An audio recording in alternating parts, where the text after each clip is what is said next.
Hello, I'm teacher Karina, and I'm here to shed some light on Shakespeare's Romeo and Juliet.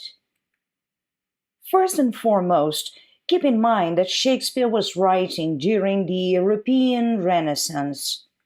You already know that this period was an awakening from the long slumber of the Dark Ages, with a promise of material and spiritual gain. There was the belief that humanity was making progress.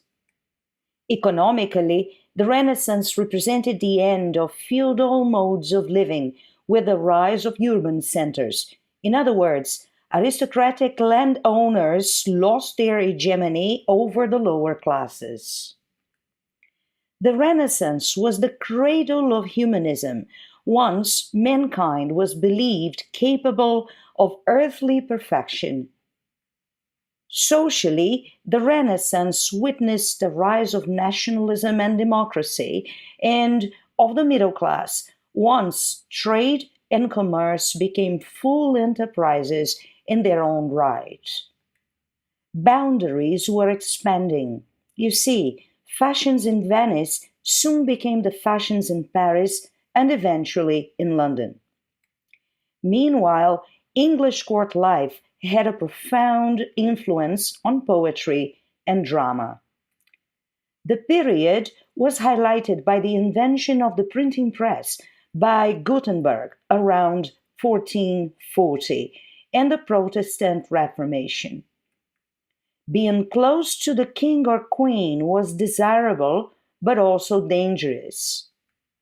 The literature reveals that courtiers were exceedingly clever with their use of language, employing double meanings and sly wit to protect their own interests. The verbal duels one might have overheard in the court naturally found their way into the poetry and drama of the time.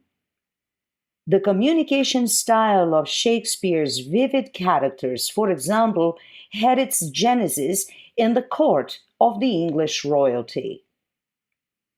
His subject matter ran from classical Greco-Roman stories to contemporary tales of unrequited love. More than anyone else, he elevated the English language to a level that previous generations would not have thought possible.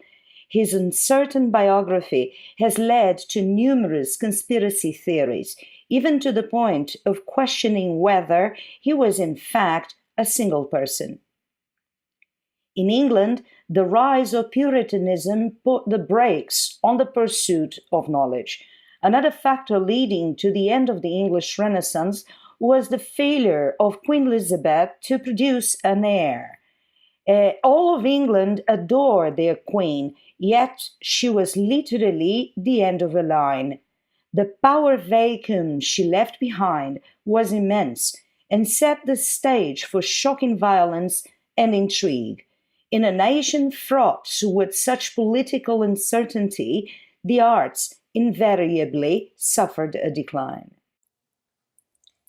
In this context, Romeo and Juliet is the most archetypical love story in the English language. Young, irrational, passionate love.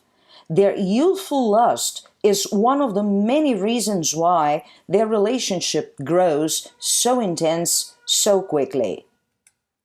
Even before the play shifts in tone after Mercutio's death, Shakespeare makes several references to death being Juliet's groom. The threat of violence that pervades the first act manifests itself when key characters die and the lovers approach their terrible end. Age is another important theme in the play. The characters can all be categorized as either young, passionate characters or older, more functional characters. Take Friar Lawrence as an example. He represents Romeo and Juliet's interests, sees their union in terms of political outcome, while the young lovers are only concerned with satisfying their rapidly beating hearts. The fact that Romeo and Juliet's love has little to do with their given identities means nothing to the world around them, and so they must choose to avoid those identities while they're together. Unfortunately, this act of rejection also means Romeo and Juliet must ignore the world outside their comfortable cocoon, and as a result, the violent forces ultimately crash down upon them. Gender plays an important role as well. Romeo ignores all calls to action and has little use for the aggression that most males around him exhibit. Even after he falls in love, Romeo is far less prone to action than Juliet, who is, in fact, the one who shows a tendency towards efficient maneuvering that is otherwise exhibited by male characters in the play. However, the pressures on Juliet to get married, especially from Lord Capulet, who is interested only in a good match and uninterested in love, remind the audience that such a typical strength in a woman can be threatening to the patriarchal society. From the moment that the play spirals towards disaster, most of the terrible events are initiated by revenge. Tybalt seeks out Romeo and kills Mercutio from a half-cooked desire for revenge over Romeo's attendance at the masquerade ball, and Romeo kills Tybalt to avenge Mercutio. Romeo's desire for revenge is so overpowering that he does not pause to think about how his attack on Tybalt will compromise his recent marriage to Juliet. So, can you compare and contrast the characters of Romeo and Juliet?